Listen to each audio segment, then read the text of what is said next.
April 22న Jammu కాశ్మీర్లోని అనంతనాగ్ జిల్లా పహల్గాంలోని బైసారన్ ప్రాంతంలో పర్యాటకులపై ఉగ్రవాదులు కాల్పులు జరిపారు. సైనిక దుస్తుల్లో వచ్చిన ఉగ్రవాదులు పర్యాటకుల మతాన్ని నిర్ధారించుకొని ముస్లిమేతర పర్యాటకులపై విచక్షణారహితంగా కాల్పులు జరిపారు. ఈ ఘటనలో 26 మంది ప్రాణాలు కోల్పోగా చాలా మంది గాయాల పాలయ్యారు. పాకిస్తాన్ కేంద్రంగా ఉగ్ర కార్యకలాపాలు సాగిస్తున్న లష్కరే తోయిబా అనుబంధ విభాగం ద రెసిస్టెన్స్ ఫ్రంట్ ఈ దాడికి తెగబడినట్లు ప్రకటించుకుంది. గత కొన్ని సంవత్సరాల నుంచి జమ్మూ కాశ్మీర్లో పర్యాటకుల సంఖ్య గణనీయంగా పెరుగుతుంది. విదేశీయులు కూడా కాశ్మీర్కు పెద్ద సంఖ్యలో వస్తున్నారు. కశ్మీర్ అభివృద్ధి చెందడం చూసి ఓర్వలేని పాకిస్తాన్ ఈ ఉగ్రదాడిని చేయించింది. జూలైలో ప్రారంభమయ్యే అమర్నాథ్ యాత్రకు పెద్ద ఎత్తున రిజిస్ట్రేషన్లు జరిగాయన్న సమాచారం నేపథ్యంలో అమర్నాథ్ యాత్రకు ఆటంకాలు కల్పించాలనే ఉద్దేశంతో పాకిస్తాన్ ఈ పహల్గాం ఉగ్రదాడుల్ని చేయించింది. కొన్ని దశాబ్దాలుగా పాకిస్తాన్ పీఓకేలో ఉగ్రవాదులకు శిక్షణనిచ్చి వాళ్లను భారత్లోకి పంపించి ఉగ్రదాడులను చేయిస్తోంది. పహల్గాం ఉగ్రదాడిని భారత్ అత్యంత తీవ్రంగా పరిగణించింది. దీని వెనుక పాకిస్తాన్ హస్తం స్పష్టంగా కనిపిస్తుందంటూ మండిపడింది. సీమాంతర ఉగ్రవాదాన్ని వీడే వరకు ఆ దేశం పట్ల కఠినంగా వ్యవహరించాలని నిర్ణయించింది. దౌత్య సంబంధాల స్థాయిని తగ్గించింది. ప్రధాని మోదీ అధ్యక్షతన ఏప్రిల్ 23న న్యూఢిల్లీలో జరిగిన భద్రతా వ్యవహారాల క్యాబినెట్ కమిటీ సిసిఎస్ ఈ మేరకు పలు కీలక నిర్ణయాలు తీసుకుంది.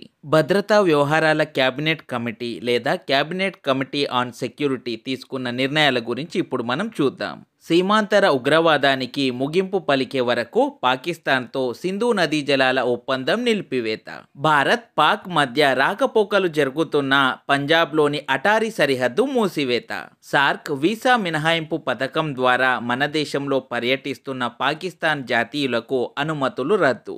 భారత్ పాకిస్తాన్లలోని ఇరు దేశాల హైకమిషన్ కార్యాలయాల్లో సిబ్బంది సంఖ్య 55 నుంచి 30కి తగ్గింపు. ప్రధాని మోదీ ఉగ్రవాదులకు హెచ్చరికలు జారీ చేశారు. ఉగ్రవాదులు సప్త సముద్రాల అవతల దాక్కున్నా సరే వెతికి మరీ మట్టిలో కలిపేస్తాం.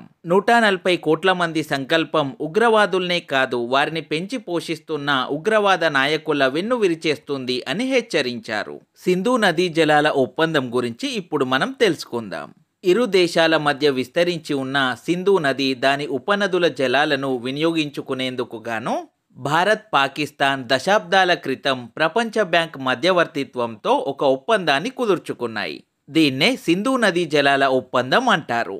ఈ ఒప్పందంపై 1960 సెప్టెంబర్ 19న అప్పటి భారత ప్రధాని జవహర్లాల్ నెహ్రూ, పాకిస్తాన్ అధ్యక్షుడు ఆయూబ్ ఖాన్లు సంతకాలు చేశారు.